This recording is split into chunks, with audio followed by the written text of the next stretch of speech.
Gaza, les responsables militaires américains mettent en garde Biden. Au 200e jour de la guerre d'Israël contre Gaza, des responsables militaires américains ont confié au New York Times qu'Israël non seulement n'avait encore réalisé aucun des buts qu'il s'était fixé, mais que très probablement il était dans l'incapacité de jamais les réaliser. Sans doute n'est-ce pas la première fois que de hauts gradés du Pentagone, toujours sous couvert de l'anonymat, disent que Israël a déjà perdu la guerre. 7 mois de guerre, c'est un intervalle de temps probant pour tirer un premier bilan d'une confrontation qu'Israël a menée chaque jour et chaque instant comme si c'était son existence même qui en dépendait. De là la sauvagerie dont il a fait montre depuis le début, que nul ni personne n'est parvenu, pas même les mises en garde de ses meilleurs alliés, et parfois leurs menaces, à lui faire abandonner. Les hauts gradés qui se sont confiés au New York Times ont affirmé que Israël n'était pas venu à bout du Hamas, ni n'y parviendrait pas à l'avenir. Pour autant, ils se gardent de dire qu'Israël a déjà perdu la guerre. On comprend d'ailleurs pourquoi ils ne vont pas jusque-là. Ce n'est pas à eux, aux militaires, de franchir ce pas, mais aux politiques détenteurs du pouvoir, à qui il appartient de poursuivre une guerre ou de la terminer. Or les politiques, eux, viennent de voter une nouvelle et importante aide financière à Israël, c'est-à-dire pour la poursuite de la guerre.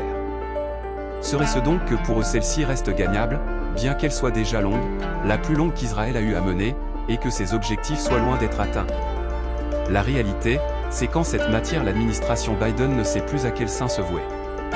D'un côté elle finance la guerre, et de l'autre elle songe à prendre des sanctions contre des unités israéliennes, coupables à ses yeux de crimes contre les Palestiniens, tant à Gaza qu'en Cisjordanie, où elle s'en était déjà pris aux colons de Cisjordanie. Joe Biden agit depuis un certain temps comme s'il était pris de schizophrénie. Il fait pression sur les congressistes de son bord pour faire voter les nouveaux crédits à Israël, mais il n'a pas plutôt obtenu satisfaction sur ce point qu'il s'affiche à l'intérieur du bureau ovale avec des parlementaires démocrates réputés pour leur opposition à cette même guerre dont lui-même est un fervent partisan. Son alignement sur Israël menace de lui faire perdre sa réélection.